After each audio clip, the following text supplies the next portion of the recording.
Hi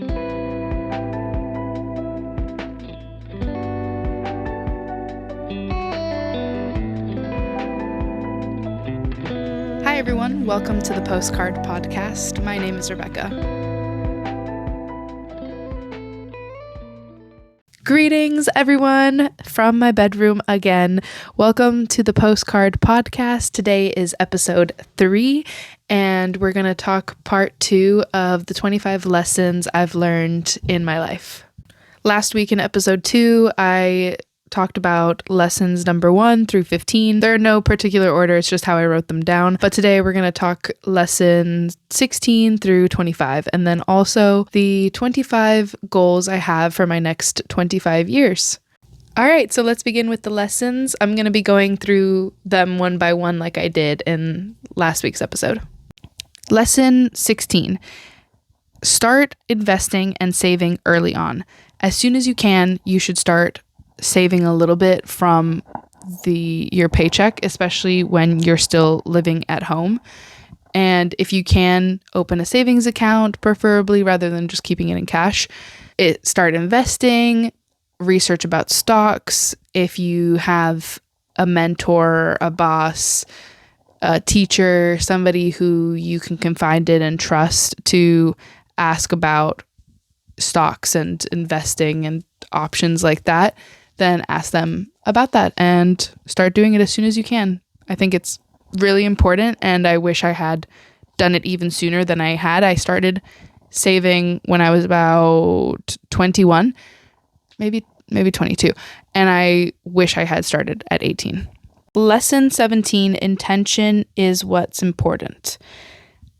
Personally, I just believe that someone's intentions says a lot more about themselves, and I like to base my opinion. And I guess when it comes to mistakes, I believe that everyone makes mistakes and people deserve second chances. And I base, if I should give this person another chance, it's based off of their intention, if it was good or bad. I think intention can tell you a lot about a person, and it can tell you if somebody is good or bad. Because anybody, like I said, anybody can make a mistake, but it's just behind their reasoning behind that mistake and the intention behind the action that really tells you who somebody is as a person. And I think that's what you should consider, because it's possible that a good person does something wrong.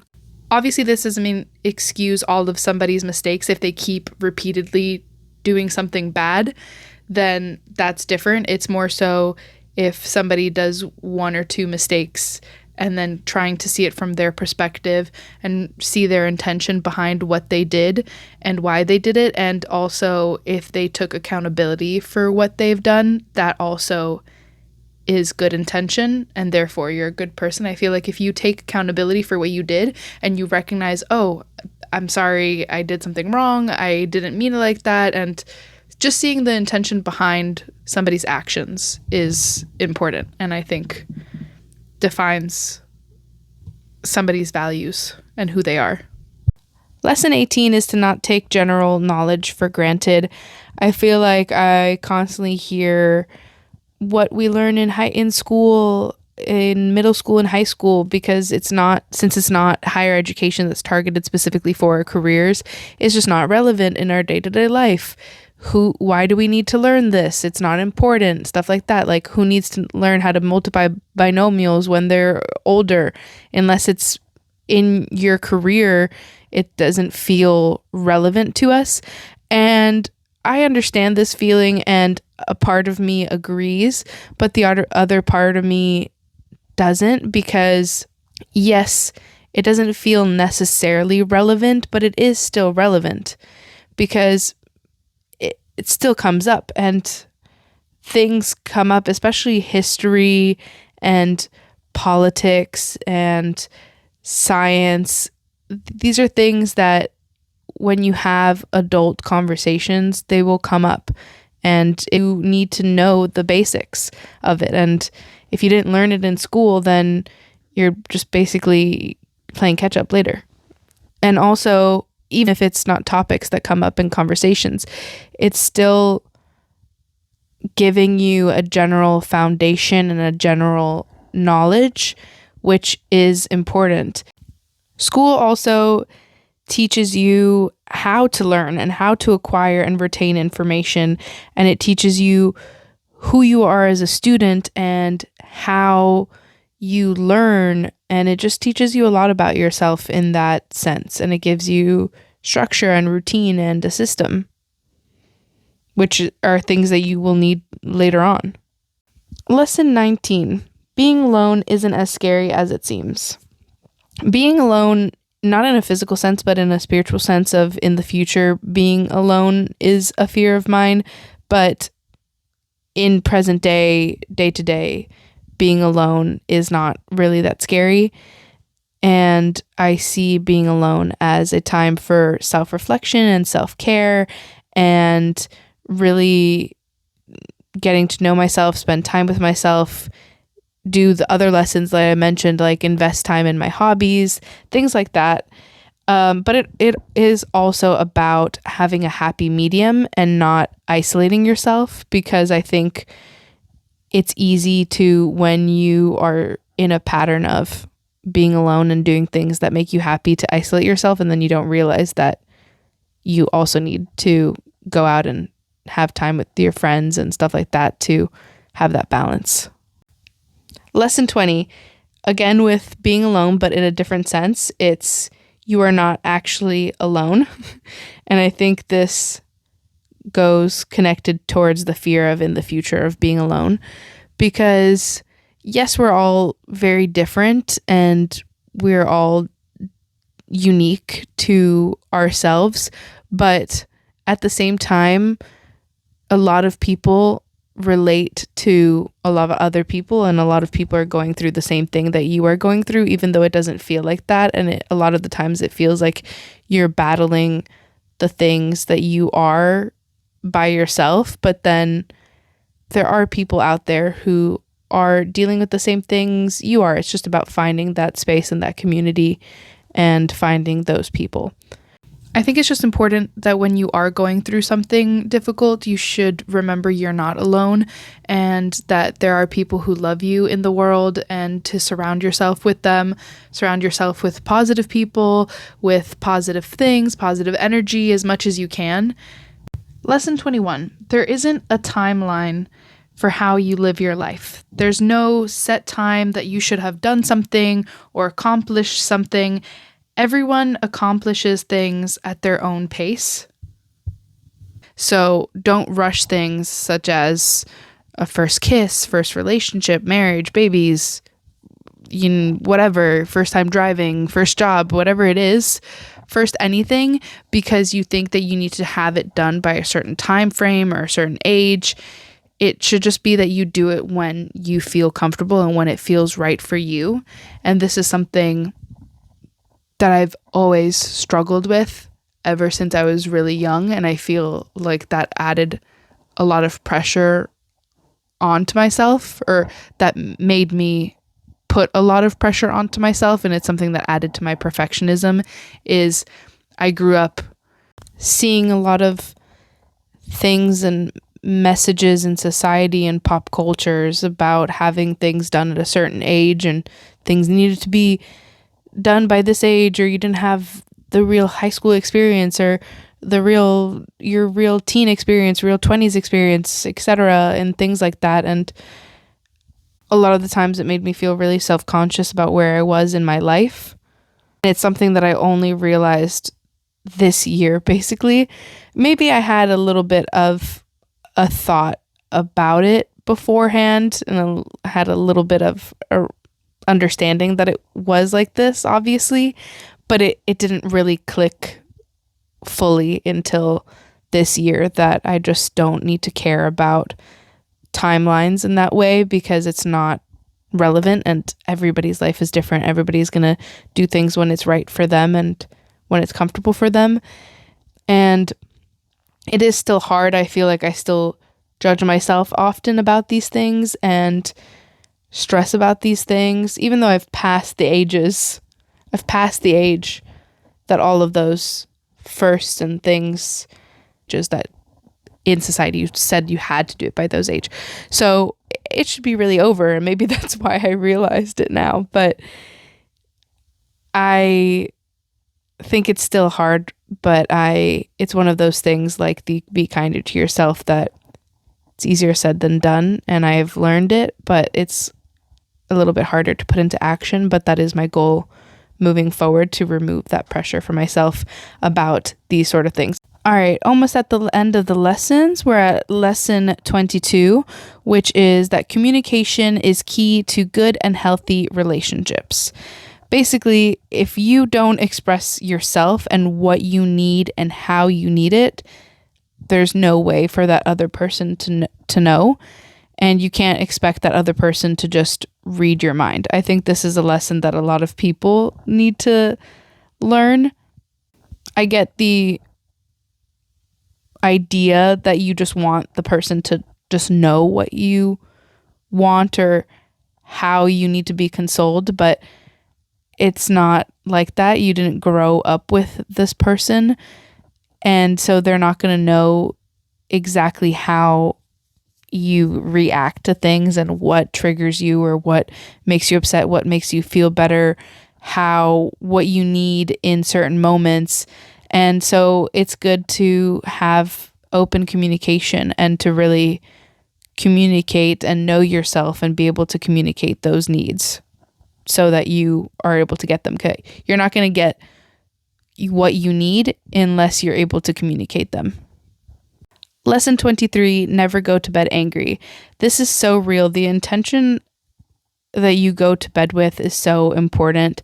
And also, even if it's not going to sleep, but it's just throughout the day and you have to leave, never leave an argument. Always come up with a resolution, whether the resolution is actually the solution to the argument, or if the resolution is a compromise or a neutral ground, or a place where you feel like a mental place where you feel a lot better about the argument, where you're not feeling how you did feel when you were in the peak heat of the argument. But if you are having an argument with a loved one, it's a parent, a friend, your partner, whoever, you should always try to never leave, never just abandon the argument. Always leave only once you've come to a better place. And also always say, I love you. If they have to leave, like if you have to go to work or something and it's just that you have to actually leave because you have another commitment and you can't really find a solution, then communicate that it needs to be discussed later on, and always say I love you, because God forbid something happens. You don't want the last thing that you said to them to be something mean. You want the last thing to be that they know that you love them regardless of the argument that you're in.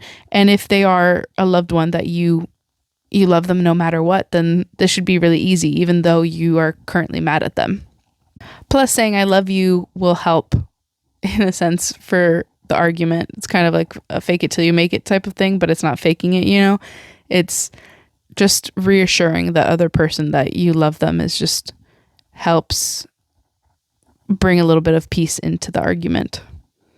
Lesson 24, stop waiting for the perfect time. The perfect time is made by doing it and creating that time, not by waiting for the perfect time. This might sound a little broad and a little obvious, but it's also not obvious for a lot of people. I feel like for me specifically, I'm constantly waiting for something to be perfect in order to do it, or the perfect like atmosphere or the way that I want it to be in order to start doing something. And then it just never gets done because it's never going to live up to my expectations. It can be something really simple to something a lot more complicated. For example, like something simple is I feel like the perfect time to journal is midday, maybe around like 5 p.m. with like a little candle, a little snack, a little drink, something like that, like cute aesthetic type of time. Not aesthetic for social media, obviously, but aesthetic for my own brain and like my own life, which sounds crazy when I say it, but that is the reality. It's just that I want it to feel that way when I'm journaling. And obviously that's nice. obviously it would be really cute and relaxing and nice for me to enjoy journaling and be peaceful and have like I said, a coffee or a snack while I'm journaling at the specific time, because it's like whatever reason. Well, for 5 p.m. it's just because I think I like the lighting. But again, obviously that is nice, but that doesn't mean that it's not going to be peaceful when I'm journaling at any other time in any other atmosphere. And having that mindset that it isn't going to be peaceful or beneficial to journal at any other time if it's not that specific way is hurtful to myself, because again, it's not always going to work out in that way. You can't always have that, or else you just don't end up journaling, because sometimes life doesn't work that way. Sometimes at 5 p.m. I have to go do something else and I can't do both things simultaneously, and then I end up getting frustrated because it's like, I wanted to do this at this time and now I have to do this at this time because of this and this, and then I just never end up doing the things that I actually want to do and have to do, because I'm constantly waiting for a perfect atmosphere or something to be perfect in order to do it, and that shouldn't be the case. And that's a me thing. I know it might not be very common for people to think in this way. It is very specific and a different way of viewing and perceiving thoughts and things. But I might not be alone in this. I feel like some people could think this way, and it's not just me, because I don't think any way of thinking is really just one person. I think if you think it, then there is somebody out in the world that thinks the way that you do, at least one other person. But that's just how I am, and I have had to learn that I just have to go ahead and do it, and I have to kind of get out of that mindset that I'm waiting for it to be perfect, and I just have to go ahead and do the things that I want to do, or else I'm never going to get them done, because the day always ends up being gone, and then I'm like, oh great, I didn't do the few things that I wanted to do because I kept waiting for it to be like the specific time for it, and then when the specific time came, I had to do something else, or something came up, or whatever the reason is. Or I was only able to do one of the 3 or 4 things that I wanted to do today because I was constantly waiting for something to happen. And this is also goes the same with why I wanted to start the podcast. It was always me waiting for an opportunity to come up for me to do something that I wanted to do, one of my goals. And the podcast was one of my goals. And I was kind of like, I was always waiting to do something like this, and not just the podcast, but anything in this type of realm, I guess. And it was always one of my goals and dreams to do a podcast. And I always just waited, when instead of waiting, I should have just started it and took those first steps and did it, which is what I realized and then ended up doing, which is why I have officially started the podcast. So that was lesson 24, and now for the last lesson. And lastly, the last lesson that I have learned in my 25 years is that you are your own biggest obstacle. I've talked a little bit about this in the first episode, as well as earlier on in this episode throughout the other lessons. And yeah, I mean, you are your own biggest critic, and it's hard, but it's something that you have to just release some pressure off of yourself. I know I'm saying this, but I have a lot of pressure on myself, and I am definitely guilty of being my own biggest obstacles.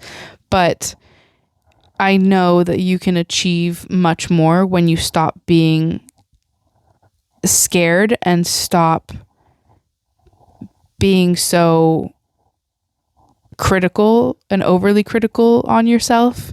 And obviously some people have more opportunities than others based off of different things, and others have it harder, and sometimes it's not always fair, but a lot of opportunities will be found more when you let go of fear and you let go of a lot of pressure that you have on yourself. And I know this is true. You know, when you start to be a little bit more relaxed, a lot of things will come to you and good things will come its way.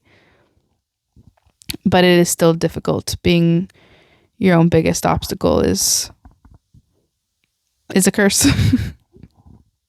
Okay, so those were my 25 lessons that I've learned in these 25 years of my life. And now I'm going to share 25 of my goals for my next 25 years. These are for me to achieve until I turn 30, or not 30. I wish. For me to achieve before I turn 50.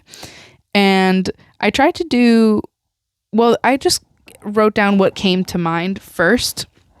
And a lot of them were more larger, bigger, goals. And then I couldn't really think of much more. So then I did a little bit more materialistic goals. But here we go. First, be happy. Also, these are not in any particular order. It's just how I thought of them first. I'll probably just read through them a little bit quicker because there's not much more to say like I did for the lessons. So like I said, goal number 1 is to be happy. Obviously, that's very general, but I would just love to be happy and be happier more than I'm upset or frustrated or any other negative emotion. I just want to be happy in the future, fully happy, and be okay with being myself. Number 2, staying with the be okay with being myself. I would love to be fully confident in my body and how I look. I have body dysmorphia, so sometimes it's just really hard to like how I look. So that's an important goal for me. Number 3 is to travel often and to just fully embrace where I am, the new place that I'm traveling to, and enjoy my travels just so much. I don't want to just travel. I want to travel and just enjoy it and grasp everything that I can from my travels. Number 4, have a career that I love. Number 5, start a business in some way or invest into something. I have a lot of business ideas. It's just the opportunities of making it happen.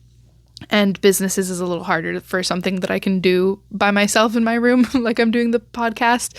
I would have to have investors and stuff like that. But I'm thinking things. I'm thinking of ways. But I just have a lot of business ideas I would love a coffee house. I would just love to have my own coffee house. That's one of my biggest dreams, I think, if not my biggest dream. I would love to write a poetry book. I'd love to have like a gelato shop or a restaurant, stuff like that. Just a lot of businesses. I would love to have like a nonprofit or have any type of company or business that can help the community. I just want to make a difference in people's lives and create a change in the community and help people. Just something like that I would love. And number 6 is actually create a change. That was a coincidence that I led into that, but you can see how important that is for me. Number 7 is be surrounded by people who I love and who love me. Just have a very good group of people surrounding me. What's the word? I'm blanking on the word, but like that. Okay, I had to look it up because I was blanking on the word, but I guess it's circle of people surrounding me. That's not exactly what I meant, but that will work. Number 8, live somewhere that feels like home and have my own place. Number 9, enjoy my hobbies consistently. Just as what I'm trying to implement in my life now of making time for my hobbies, making time to color or do pottery, paint, write, whatever it is, read, just making time for those things. And I would love to just keep that throughout my life because a lot of the times, there's been times in the past where I've made times for my hobbies and then life got a hold of me and I've pushed them to the side again. And I don't want that. My goal is to have them be consistently. Even if maybe one week I don't do my hobbies, that's obviously fine, but just not forget them as much as I did in the past. Number 10, to not be anxious or stress out consistently. Very important because I'm constantly either stressed or anxious or both, and I just have constant, mainly stress, and my body is just constantly fighting stress that I have. Number 11, figure out my health problems, such as my issues with sleeping. I have insomnia, nightmares, etc. like that. My eating problems. I have digestion issues, nausea, dizziness, etc. So figure out all of my health problems that I have, and I have other health problems as well that I didn't say. Number 12, this one's not about me, but it's about my mom. I would love for my mom to be happy and live her life also stress-free and enjoying it.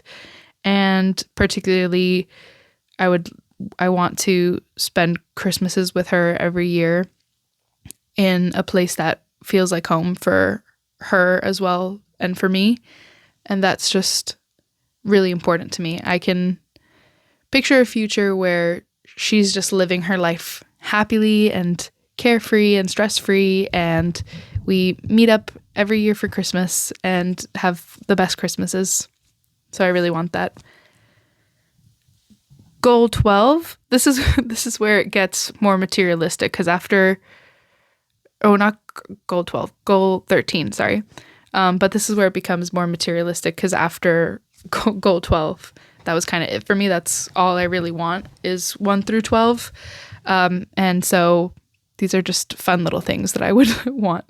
So 13 is hold a panda, because if I die without ever getting to hold a panda, I'm just going to be very upset. I won't be ready to die.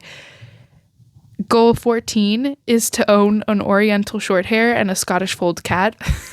Those are like two of my favorite breeds. They're two of the breeds that I just really want.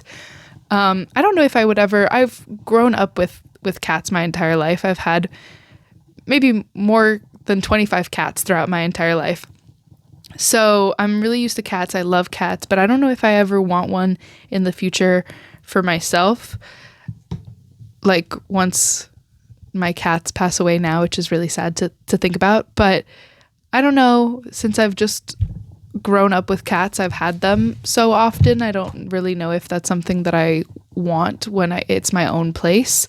But regardless, I still love these two cats and I would die to have these two breeds. Especially I would want them together, because I just think it's really cute. The Oriental short hairs have really big ears and they just look so silly. They look like little dwarves. Like I feel like I would have to call one Dobby from Harry Potter, because he just looks like a silly little guy. And then Scottish fold cats have the folded ears. So I think it would be so cute to have a cat that has huge ears and then the other cat that barely has ears. And I think it just makes me want to sob, because that's adorable for me. Number 15 is own a horse and a barn. I just have always loved horses. The most free I've ever felt is when I'm on a horse. Number 11, figure out my health problems, such as my issues with sleeping. I have insomnia, nightmares, etc. like that.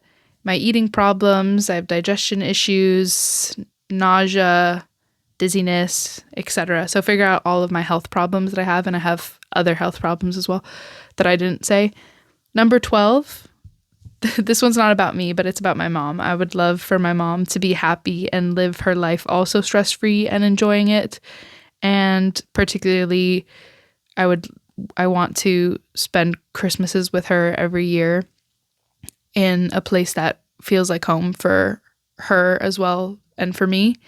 And that's just really important to me. I can picture a future where she's just living her life happily and carefree and stress-free, and we meet up every year for Christmas and have the best Christmases.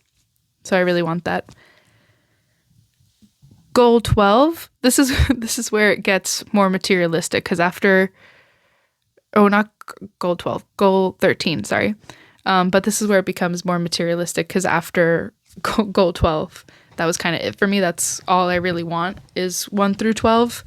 And so these are just fun little things that I would want.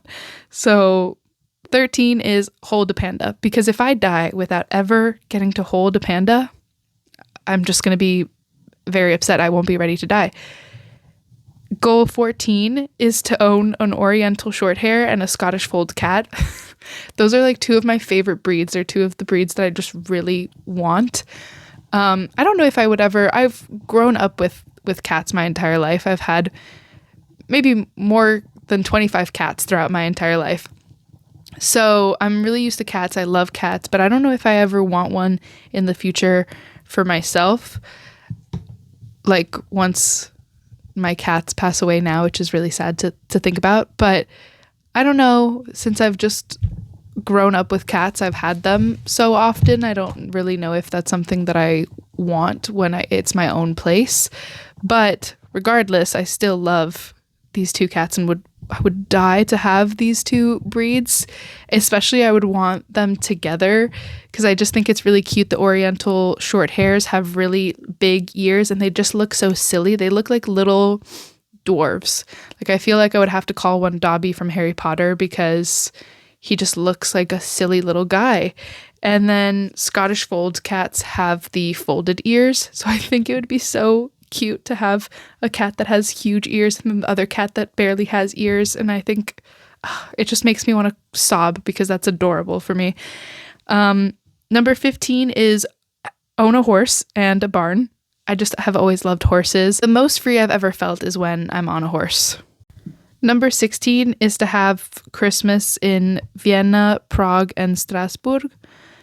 That feels weird saying it out loud. I don't know why. But obviously 3 different years, but I would just love to have a Christmas in those 3 places at one point in my life because they're just so beautiful. And I've seen so many pictures. I want to go to all of the Christmas markets. It just looks magical and like it would make me believe in Christmas again. Number 17 is learn French fluently and also a few more languages. I studied French for about 3 years, but I'm pretty bad at it. I can understand it more than I can speak it or write it. I can read it really well. Basically, if somebody's communicating to me in French, I got it, but I struggle with the communicating. So I would love to live in France also to help that and feel more confident in speaking French. Because I feel like also it's just, if you're not living where they speak it, then it's really hard to feel completely comfortable in a new language. And I would love to learn as many languages as I can. Number 18 is to live in Ireland for a while or just be visiting in Ireland for a while. I talked about this a little in episode 1 that one of my goals was to just visit Ireland for a few months after I had graduated college, and that's still a goal. I would just love to live in Ireland for like 3 months or something. Number 19 is to go on a cruise or like a yacht, but I guess mainly a cruise. Just not really like a beachy person. I haven't even owned a bathing suit since I was like 10 years old. I haven't been to the beach since I was 10 years old, but I want to experience something beachy or in that sense, like ocean, being in the water, that. Number 20 is to have an amazing birthday party or themed party with my friends.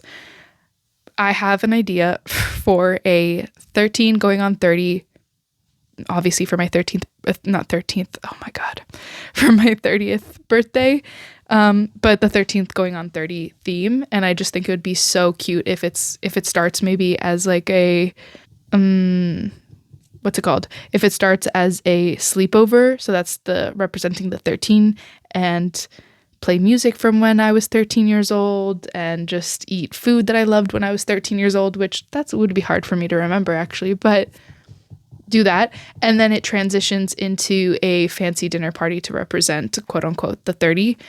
I would also love a funeral for my 20s, but I don't want that to have like a negative connotation that the like 30s is bad, because I'm really excited to be 30. Obviously, because 13 going on 30 was my favorite movie growing up. So I'm just looking forward to the 30, the flirty and thriving. Why did I get tongue-tied with that? But yeah, so that's a theme that I really want. Or also just Roaring 20s theme. Sounds really fun. Other themes as well. I have a lot of themes, ideas. Goal number 21 is to strive with consistency for the podcast.